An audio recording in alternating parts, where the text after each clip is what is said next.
مال کا تیسرا درجہ مقدار زینت اور شان و شوکت کا ہے، یعنی اتنا مال جو ضرورت اور حاجت پورا کرنے کے بعد بھی بچ جاتا ہے، جس سے انسان اپنی زندگی میں زینت اختیار کرتا ہے۔ کسی کے پاس اس طرح کا مال کچھ کم مقدار میں بچتا ہے اور کسی کے پاس زیادہ مقدار میں بچتا ہے۔ بہرحال یہ مال جتنا بھی ہو، اس مال کا باریکی سے حساب ہوگا۔ اللہ تعالیٰ ارشاد فرماتا ہے ثم لتسألن یومئذ عن النعیم، پھر بے شک ضرور اس دن تم سے نعمتوں کے بارے میں پوچھو گی۔ سورہ تکاثر آیت نمبر 8۔ اس مال کا صحیح استعمال اور اس کا حق ادا کرنے میں بہت زیادہ احتیاط کرنا لازم ہے، کیونکہ اس مال کے صحیح استعمال میں بہت زیادہ فائدہ بھی ہے اور غلط استعمال کرنے پر بہت زیادہ نقصان بھی۔ اس مال کے بارے میں امام غزالی رحمۃ اللہ علیہ نے فرمایا کہ یہ مال سانپ کی طرح ہے، جس میں زہر بھی ہوتا ہے اور تریاق بھی۔ سپیرا زہر نکال کر سانپ کو پالتا ہے اور اس کا تماشا دکھاتا ہے۔ کسی سپیرے کے پاس سانپ دیکھ کر اگر کوئی بچہ سوچے کہ سانپ تو بہت نرم اور خوبصورت چیز ہے اور اس کو سنبھالنے کا ہنر سیکھے بغیر وہ بھی سانپ پالنے لگے، تو اس کا انجام یہ ہوگا کہ وہی سانپ اس کو ایک دن ہلاک کر دے گا۔ اسی طرح مال کی مثال ہے کہ جو انسان اس مال کے نقصان اور فائدوں میں تمیز کیے بغیر اور اس کے استعمال کا فن جانے بغیر مال کمائے، تو یہی مال دنیا اور آخرت میں اس کی ذلت اور رسوائی، پریشانی اور ہلاکت کی وجہ بن جاتا ہے۔ اس لیے ہم اس مال کے صحیح استعمال کے طریقوں کے بارے میں جانیں گے۔ اس مال کو 3 طرح سے خرچ کرنا چاہیے۔ پہلی قسم تو یہ کہ اس مال کو اچھی نیت سے، اچھے مقصد سے اپنے اوپر خرچ کیا جائے، جیسے فرض عبادت کے لیے اپنے اوپر خرچ کرنا، جیسے کہ حج کے لیے، دین کی خدمت میں سفر کرنے کے لیے، کمزوروں کی مدد کرنے کی نیت سے طاقتور بننے کی، مقوی غذائیں کھانے کے لیے وغیرہ۔ دوسری قسم یہ کہ یہ مال لوگوں کو دے یا پھر لوگوں پر خرچ کریں۔ لوگوں پر مال خرچ کرنا 4 طریقوں سے ہوتا ہے۔ ایک تو یہ کہ اس مال میں سے فرض و واجب اور نفل صدقات لوگوں کو دیں۔ دوسرا طریقہ یہ کہ مروت میں یعنی خوش اخلاقی میں لوگوں سے اچھا سلوک کرنے کے لیے لوگوں پر مال خرچ کریں، جیسے مہمان نوازی میں، رشتہ داروں، پڑوسیوں اور دوستوں کے حقوق ادا کرنے میں، علماء کی خدمت کرنے میں، مسلمانوں کو تحفے دینے میں وغیرہ۔ تیسرا یہ کہ اپنی آبرو کی حفاظت کے لیے لوگوں کو مال دے، جیسے کہ معاشرے میں اگر کچھ ایسے لوگ ہوں کہ اگر ان پر خرچ نہ کیا جائے تو وہ آبرو ریزی کرتے ہیں، تو ان پر خرچ کر کے اپنی آبرو محفوظ کر لیں۔ چوتھا طریقہ یہ ہے کہ اپنی خدمت کرنے والوں کو مال دینا، کیونکہ کوئی شخص اپنا ہر کام خود کرے، جیسے دھونا، جھاڑنا، پوچھنا، خریدنا، پکانا وغیرہ، تو ان کاموں میں ہی اگر سارا وقت نکل جائے تو علم حاصل کرنے کے لیے، اللہ کے ذکر اور دین کی فکر کے لیے وقت نہیں بچتا۔ زندگی چھوٹی ہے اور آخرت کی تیاری کا راستہ بہت لمبا ہے، اور اس کے لیے علم حاصل کرنا اور ذکر و فکر کرنا بھی فرض عین ہے۔ اس لیے مال کو ایسے لوگوں پر خرچ کریں جو دیگر کاموں میں مدد کر کے ہمارا وقت بچاتے ہیں۔ تو یہ 4 طریقے ہوئے لوگوں پر مال خرچ کرنے کے۔ خود پر مال خرچ کرنے اور لوگوں پر مال خرچ کرنے کے بعد اب مال خرچ کرنے کی تیسری قسم یہ ہے کہ ایسی خیرات میں مال خرچ کریں جس کا فائدہ عام خاص سبھی کو ہوتا ہے، جیسے مسجدیں، مدرسے، دواخانے اور راستے بنانا، کمزوروں، بیواؤں اور جن کا کوئی خیال رکھنے والا نہیں ان کے لیے مدد کا انتظام کرنا وغیرہ، یعنی ایسے کاموں میں خرچ کرنا جس کا فائدہ بہت لمبے زمانے تک ہوتا رہے اور اس کا ثواب مرنے کے بعد بھی جاری رہے۔ تیسرے درجے کے اس مال کو انہی تینوں طریقوں میں سے کسی ایک طریقے پر خرچ کرنا اس مال کے استعمال کا صحیح طریقہ ہے۔ اس کا فائدہ یہ ہے کہ بندہ اس طرح اپنے مال کو آخرت کی تیاری میں خرچ کرے گا تو مال ملنے کا اصل مقصد حاصل ہوگا۔ اللہ کی مخلوق کے ساتھ اچھا سلوک کرنے کی وجہ سے ان کی دعاؤں کے ساتھ اللہ کی رضا بھی حاصل ہوگی، دل میں سخاوت اور قوت پیدا ہوگی، جس سے مال کی محبت اور کنجوسی جیسی بیماریوں سے بندہ بچا رہے گا۔ جب اچھی نیت سے یہ کام کیا جائے تو آخرت میں اس سے حساب بھی آسان طریقے سے لیا جائے گا۔ رسول اللہ صلی اللہ علیہ وسلم نے فرمایا، یہ مال سرسبز اور میٹھا ہے، تو جس نے اسے دلی سخاوت کے ساتھ لیا اس کے لیے اس میں برکت ڈالی جاتی ہے، اور جس نے اسے دل کی لالچ کے ساتھ لیا اس کے لیے اس میں برکت نہیں رکھی جاتی، اور وہ اس شخص کی طرح ہو جاتا ہے جو کھاتا تو ہے لیکن اس کا پیٹ نہیں بھرتا، اور اوپر والا ہاتھ نیچے والے ہاتھ سے بہتر ہے۔ حوالہ بخاری شریف کتاب الزکوٰۃ۔ اس کا مطلب یہ ہے کہ جو شخص مال کو اس لیے کماتا ہے کہ اس کو سخاوت کے ساتھ خرچ کرے گا تو اس کے مال میں برکت ہوتی ہے، وہ کماتا بھی رہتا ہے اور خرچ بھی کرتا رہتا ہے۔ اور جو شخص مال اس لیے کماتا ہے کہ صرف خود کے لیے جمع رکھے تو اس کے مال میں برکت نہیں ہوتی، وہ چاہے جتنا زیادہ مال کما لے اسے کم ہی پڑ جاتا ہے۔ آپ صلی اللہ علیہ وسلم ایک مرتبہ احد پہاڑ کے پاس سے گزر رہے تھے۔ آپ نے فرمایا، مجھے یہ پسند نہیں کہ میرے پاس اس احد پہاڑ کے برابر سونا ہو اور 3 دن اس حال میں گزر جائے کہ اس پہاڑ میں سے 1 دینار کے برابر بھی سونا میرے پاس باقی رہ جائے، سوائے قرض ادا کرنے کے برابر رقم کے۔ میں بندوں میں اسے اس طرح اور اس طرح اور اس طرح اپنے دائیں بائیں اور پیچھے خرچ کر دوں۔ پھر آپ چل پڑے اور ارشاد فرمایا، بے شک مالدار لوگ قیامت کے دن مفلس ہوں گے سوائے اس شخص کے جو اس طرح اور اس طرح اور اس طرح اپنے دائیں بائیں اور پیچھے خرچ کرے گا، اور ایسے لوگ بہت کم ہیں۔ حوالہ بخاری شریف کتاب الرقاق۔ اس حدیث میں یہ بتایا گیا ہے کہ مال حاصل ہونے کی صورت میں اس کو خرچ کرنے میں ہی بھلائی ہے، ورنہ مالداروں نے اگر اپنے مال کو اللہ کے حکم کے مطابق خرچ نہ کیا ہوگا تو وہ قیامت کے دن نیکیوں کے معاملے میں مفلس ہوں گے۔ ضرورت سے زائد مال کو اوپر بتائے گئے 3 طریقوں سے خرچ کرنا ضروری ہے، کیونکہ اگر بندہ ان طریقوں میں سے کسی طریقے پر مال کو خرچ نہ کرے تو وہ یا تو فضولیات، خواہشات یا محض موج مستی اور گناہ کے کاموں میں مال خرچ کرے گا۔ اس طرح یہ مال سخت سے سخت عذاب کی وجہ بن جائے گا۔ اور اگر بندہ خرچ نہ کر کے مال کی محبت میں مال جمع کر کے رکھے تو مال تو دنیا میں ہی چھوٹ جائے گا، لیکن اس کا حساب و کتاب اسی کو دینا پڑے گا جس نے کمایا ہے۔ اس طرح وہ آخرت میں اس مال کا بوجھ لے کر جائے گا۔ انسان کو مال استعمال کرنے کے لیے دیا گیا ہے، نہ کہ جمع کرنے کے لیے۔ مال جمع کر کے خوشی محسوس کرنے والوں سے اللہ تعالیٰ نے فرمایا، الہاکم التکاثر حتی زرتم المقابر، تمہیں مال کی کثرت نے ہلاک کر دیا یہاں تک کہ تم قبروں میں پہنچ گئے۔ رسول اللہ صلی اللہ علیہ وسلم نے یہ آیت پڑھتے ہوئے فرمایا، بندہ کہتا ہے میرا مال، حالانکہ اس میں اس کا مال صرف وہ ہے جو اس نے کھا لیا اور فنا ہو گیا، یا جو اس نے پہن لیا اور پرانا ہو گیا، یا جو اس نے اللہ کی راہ میں دے دیا اور وہ مال اس کے لیے آخرت کا سامان بن گیا۔ اس کے سوا جو کچھ بھی ہے وہ اس کا مال نہیں، کیونکہ وہ تو موت آنے پر چلا جائے گا اور اپنا مال چھوڑ جائے گا۔ حوالہ مسلم شریف کتاب الزہد۔ اس حدیث میں یہ نصیحت ہے کہ بقدر ضرورت کے سوا باقی مال نیک کاموں میں خرچ کر کے آخرت کے لیے جمع کرنا چاہیے۔ انسان جو اپنی حرص کی وجہ سے مال سے لگاؤ رکھتا ہے، یہ ایک بیماری ہے۔ موت تک مال کو سنبھال کر رکھنا اور مرتے وقت اس کو بانٹنے کی باتیں کرنا، اس سے یہ بیماری ختم نہیں ہوتی، بلکہ اس بیماری کی وجہ سے قبر میں بھی مال کی جدائی میں بندہ تڑپتا ہے۔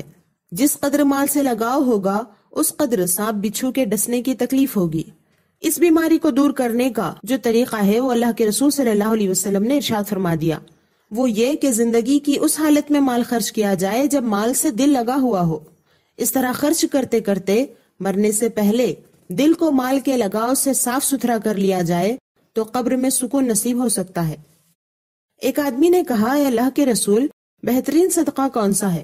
آپ صلی اللہ علیہ وسلم نے فرمایا، تمہارا اس وقت اور اس حال میں صدقہ کرنا کہ جب تمہارے دل میں مال کی حرص باقی ہو اور تم صحت مند بھی ہو، زندگی کی امید بھی باقی ہو اور خرچ کرنے کے بعد فقیری کا ڈر بھی ہو، اس وقت مال خرچ کرنا افضل ہے۔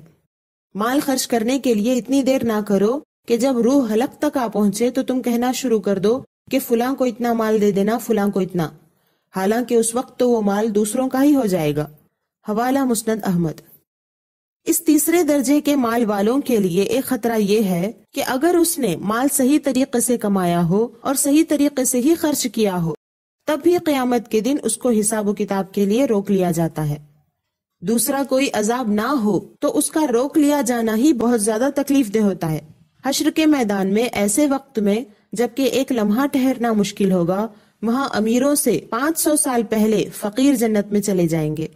آپ صلی اللہ علیہ وسلم نے فرمایا، فقراء مالداروں سے 500 سال پہلے جنت میں داخل ہوں گے۔ حوالہ ترمذی شریف۔ فقیروں کا جلدی جنت میں جانا اور مالداروں کا دیر سے جانا اس لیے نہیں کہ ان کے حساب میں دیر لگ جائے گی، اللہ تو سارے عالم کا حساب بہت جلد لے گا، بلکہ یہ دیر ان فقراء کی شان دکھانے کے لیے ہوگی اور امیروں کو حساب کے نام پر روک لیا جائے گا۔ جو شخص دنیا میں جس قدر مال و دولت کا فائدہ اٹھا کر عیش و آرام سے رہا ہوگا، آخرت میں اسے اتنی ہی زیادہ دیر کھڑے رہ کر حساب دینا ہوگا۔ یعنی اگر اس 50-60 سالہ زندگی میں مال سے آرام حاصل کیا ہو تو ادھر 500 سال میدان محشر کی تکلیف میں کھڑا رہنا ہوگا۔ اس لیے اللہ والے فقر پسند کرتے ہیں، اور اللہ کے رسول صلی اللہ علیہ وسلم نے پہاڑ جتنا سونا 3 دن کے اندر ختم کرنے کی بات ارشاد فرمائی، اور ایک جگہ اللہ کی راہ میں گن گن کر خرچ کرنے سے بھی منع فرمایا، تاکہ اللہ کی راہ میں زیادہ مال خرچ کرنے کی وجہ سے امیروں کا حساب بھی جلد ختم ہو۔ اس کا مطلب یہ بھی نہیں کہ پوری طرح مال خرچ کر کے بندہ مفلس بن جائے، بلکہ یہ مال ضرورت اور مال حاجت کے بعد والے مال کا حکم ہے کہ وہ ان 3 طریقوں پر خرچ کیا جائے جو اوپر ذکر ہوئے۔ رسول اللہ صلی اللہ علیہ وسلم نے فرمایا، افضل یا بہتر صدقہ وہ ہے جس کے بعد بھی دینے والا غنی رہے، اور اوپر والا ہاتھ نیچے والے ہاتھ سے بہتر ہے، اور صدقہ دینا اپنے گھر والوں سے شروع کرے۔ حوالہ مسلم شریف۔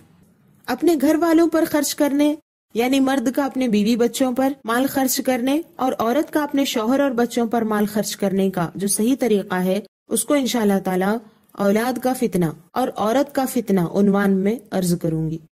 اب آئیے یہ جانتے ہیں کہ مال کو جائیداد کی صورت میں رکھنے کا صحیح طریقہ کیا ہے۔ رسول اللہ صلی اللہ علیہ وسلم نے فرمایا، جاگیر اور جائیداد نہ بناؤ ورنہ تم دنیا کو پسند کرنے لگو گے۔ حوالہ ترمذی شریف کتاب الزہد۔ علامہ ملا علی قاری علیہ الرحمہ نے اس حدیث کی شرح میں فرمایا کہ اس حدیث میں تجارت و صنعت، جائیداد و جاگیر اور کاروبار وغیرہ میں اس طرح مشغول ہونے سے منع کیا گیا ہے جو بندے کو اللہ کی عبادت اور آخرت کی تیاری سے روک دے، یعنی تم جائیداد و جاگیر کے حصول میں ایسے مشغول نہ ہو کہ اللہ کے ذکر سے غافل ہو جاؤ۔ حوالہ مرقات المفاتیح۔ علامہ مناوی علیہ الرحمہ فرماتے ہیں، جسے اس بات کا خوف ہو کہ کھیتوں اور باغات وغیرہ میں مشغول ہونا اسے اللہ کی یاد سے غافل کر دے گا تو اسے چاہیے کہ ان چیزوں سے دور رہے، اور جسے یقین ہو کہ جائیداد و جاگیر رکھنے کے باوجود فرائض اور واجبات ادا کرنے سے غافل نہ ہوگا تو ایسے شخص کے لیے جائیداد و جاگیر رکھنا جائز ہے، جیسا کہ رسول کریم صلی اللہ علیہ وسلم نے زمینیں اور باغات رکھے۔ حوالہ فیض القدیر شرح جامع صغیر۔ مفتی احمد یار خان علیہ الرحمہ نے اس حدیث کا ایک معنی تو یہی بتایا کہ جو باغات، کھیتی باڑی اور جائیدادوں میں ایسا مشغول ہو کہ دین کو بھول جائے، تو اس صورت میں یہ حکم ہمیشہ کے لیے ہے کہ کھیتی باڑی اور جائیدادیں بنانے میں مصروف ہونا منع ہے۔ اور دوسرا معنی آپ نے یہ بتایا کہ رسول اللہ صلی اللہ علیہ وسلم کا یہ فرمان ہنگامی حالات کے لیے بھی ہے۔ جب مدینہ کے مسلمان چاروں طرف سے کافروں سے گھرے تھے، اس وقت عیش و آرام کی زندگی، پختہ مکانات بنانے، دنیاوی کاروبار میں مصروف ہونے سے اللہ کے رسول صلی اللہ علیہ وسلم نے منع فرما دیا تھا۔ لیکن جب حالات بدل گئے، یہ احکام بھی بدل گئے۔ اس کے بعد مسلمانوں نے اپنے گھر پختہ بنائے، مسجد نبوی شریف شاندار بنائی، اور باغات اور کھیتی باڑیاں خوب کی۔ حوالہ مرعۃ المناجی۔ اس حدیث اور ان تشریحات کو سننے کے بعد یہ بات سمجھنا مشکل نہیں کہ موجودہ حالات میں ہمیں زمین جائیدادیں بنانے میں مشغول ہونا چاہیے یا نہیں۔ بالکل واضح بات ہے، اب تک انہی چیزوں میں مصروف ہو کر دین کو بھولے بیٹھے تھے، جس کی وجہ سے یہ آفات اور مصیبتیں نازل ہوئی ہیں۔ اب بھی اگر انہی مال و دولت اور جائیدادوں میں مصروف رہنے یا ان جائیدادوں کی حفاظت کی فکر میں وقت گزرے تو پھر جہنم کا راستہ ہی آسان ہو جائے گا، جنت کا نہیں، کیونکہ جنت کی خواہش رکھنے والوں کے لیے اب توبہ و رجوع کر کے اپنی غلطیاں سدھارنے اور اعمال درست کرنے کا وقت ہے، تاکہ پاکیزہ دل کے ساتھ اللہ سے ملاقات کر سکیں۔ لیکن جس کے دل میں مال و دولت کی حرص اور دنیا کی محبت ہو، وہ اپنے دین کو برباد کر کے ہی دم لیتا ہے۔ رسول اللہ صلی اللہ علیہ وسلم نے فرمایا، 2 بھوکے بھیڑیے اگر بکریوں کے ریوڑ میں چھوڑ دیے جائیں تو وہ اتنا نقصان نہیں پہنچاتے جتنا کہ مال اور دولت کی حرص اور عزت کی محبت انسان کے دین کو نقصان پہنچاتے ہیں۔ حوالہ ترمذی شریف کتاب الزہد۔ یعنی جس طرح بھیڑیے بکریوں کو کھا جاتے اور انہیں نقصان پہنچاتے ہیں، اس سے کئی گنا زیادہ مال کی حرص اور دنیا کی عزت اور مرتبے کی محبت انسان کے دین کو برباد کر دیتی ہے۔ اور حیرانی کی بات یہ ہے کہ قیامت تک اس انسان کو یہ بات سمجھ میں بھی نہیں آتی کہ مال کی محبت کی وجہ سے وہ برباد ہو چکا ہے، یہاں تک کہ اس کے جہنم میں جانے کا وقت ہی آ جاتا ہے۔ نبی کریم صلی اللہ علیہ وسلم نے فرمایا، قیامت کے دن انسان کو اس طرح لایا جائے گا جیسے کہ وہ بھیڑ کا بچہ ہے۔ اللہ کی بارگاہ میں اسے کھڑا کیا جائے گا، پھر اللہ فرمائے گا، میں نے تجھے سب کچھ دیا اور طرح طرح کے انعامات کیے، تو نے کیا کیا؟ وہ کہے گا، میں نے مال جمع کیا اور اتنا بڑھایا کہ پہلے سے زیادہ کر کے چھوڑا، تو مجھے واپس بھیج تاکہ میں وہ سارا مال لے آؤں۔ اللہ تعالیٰ فرمائے گا مجھے یہ بتا کہ تو نے آگے کیا عمل بھیجا، یعنی آخرت کے لیے کیا عمل کیا۔ وہ پھر یہی کہے گا کہ میں نے مال جمع کیا اور اتنا بڑھایا کہ پہلے سے زیادہ ہو گیا، اے اللہ تو مجھے واپس بھیج تاکہ وہ سب کچھ لے کر آؤں۔ اس طرح جب وہ بندہ کوئی نیکی نہیں پیش کرے گا تو اسے دوزخ کی طرف لے جایا جائے گا۔ حوالہ ترمذی شریف ابواب صفت القیامہ۔ معلوم ہوا کہ مال کی محبت میں انسان اتنا دیوانہ ہو جاتا ہے کہ قیامت میں بھی وہ ہوش میں نہیں آتا۔ مال کی محبت میں اندھا ہو کر جس طرح وہ دنیا میں اللہ کی مرضی کو نہیں سمجھ پاتا، اسی طرح قیامت میں بھی اس کا حال ہوگا۔ اللہ تعالیٰ اس سے نیکیوں کے بارے میں سوال فرماتا ہے تو وہ مال کے جمع کرنے اور اس کو بڑھانے پر ہی فخر کر رہا ہوتا ہے، یعنی اس وقت تک اس کا دل مال و دولت میں ہی اٹکا رہتا ہے۔ بہرحال اب تک آپ نے مال کے تینوں درجوں اور ان میں مال کے استعمال کرنے کے طریقوں کو جانا۔ تینوں درجوں کے مالوں میں ایک چیز ضروری ہے کہ ان کو حلال طریقوں سے ہی کمایا جائے اور حلال طریقوں سے ہی خرچ کیا جائے، یہ انسان پر فرض ہے۔ اور یہ یاد رکھنا ضروری ہے کہ انسان کے مقدر میں اللہ نے جتنا مال رکھا ہے وہ اسے مل کر ہی رہے گا۔ جو اس بات پر یقین نہیں رکھتا وہ حرص و ہوس میں ناجائز طریقے سے بھی مال کمانے کی کوشش کرتا ہے، اور غلط جگہ خرچ کرنے کی وجہ سے کم ہو یا زیادہ ہر قسم کا مال دنیا اور آخرت میں اس کے لیے جان کا وبال بن جاتا ہے۔ اس لیے یاد رکھنا ضروری ہے کہ انسان کو اس کے حصے کا مال مل کر ہی رہتا ہے۔ اللہ کے رسول صلی اللہ علیہ وسلم نے فرمایا، اے لوگو، اللہ سے ڈرو اور مال کی تلاش میں اچھے انداز سے کام کرو، اس لیے کہ کوئی اس وقت تک نہیں مرے گا جب تک اپنی پوری روزی نہ پالے، اگرچہ وہ روزی اسے کچھ وقت بعد ملے۔ اس لیے اللہ سے ڈرو اور اچھے انداز میں مال طلب کرو، حلال حاصل کرو اور حرام کو چھوڑ دو۔ حوالہ ابن ماجہ۔ یعنی جب انسان مال حاصل کرنے کی کوشش کرتا ہے اور فوراً اسے مال حاصل نہ ہو تو اسے مایوس نہیں ہونا چاہیے، بلکہ اسے یقین رکھنا چاہیے کہ جتنی مقدار میں اللہ تعالیٰ نے اس کے لیے مال رکھا ہے وہ اس وقت یا کچھ دیر بعد اسے ضرور ملے گا، اس لیے حلال طریقے سے ہی اس مال کو حاصل کرنے کی کوشش کرے۔ ایمان جو اللہ اور اس کے رسول کی محبت کا نام ہے، یعنی جب تک بندہ اللہ اور اس کے رسول صلی اللہ علیہ وسلم سے سب سے زیادہ محبت نہ کرے وہ کامل مومن نہیں ہو سکتا۔ مسلمان یہ جانتے ہیں اور اس بات کا اظہار بھی کرتے ہیں کہ ہم اللہ اور اس کے رسول سے محبت کرنے والے ہیں، اور بڑے زور و شور سے یہ دعویٰ کرتے ہیں کہ ہم عاشق رسول ہیں، ہم نبی کے چاہنے والے ہیں۔ اس دعوے کے ساتھ انہیں یہ بات بھی معلوم کرنی چاہیے کہ محبت کا دعویٰ کرنے والوں سے اللہ کے رسول صلی اللہ علیہ وسلم نے کیا ارشاد فرمایا ہے۔ آپ صلی اللہ علیہ وسلم نے اس دعوے پر جو دلیل قائم کی ہے اس پر خود کو اتار کر دیکھنا چاہیے کہ وہ اپنے دعوے میں کتنے سچے اترتے ہیں۔ ایک شخص نے نبی کریم صلی اللہ علیہ وسلم کی خدمت میں عرض کی، یا رسول اللہ صلی اللہ علیہ وسلم، اللہ کی قسم میں آپ سے محبت کرتا ہوں۔ آپ صلی اللہ علیہ وسلم نے فرمایا، دیکھو کیا کہہ رہے ہو۔ عرض کی، اللہ کی قسم میں آپ سے محبت کرتا ہوں۔ 3 مرتبہ اس نے یہی کہا۔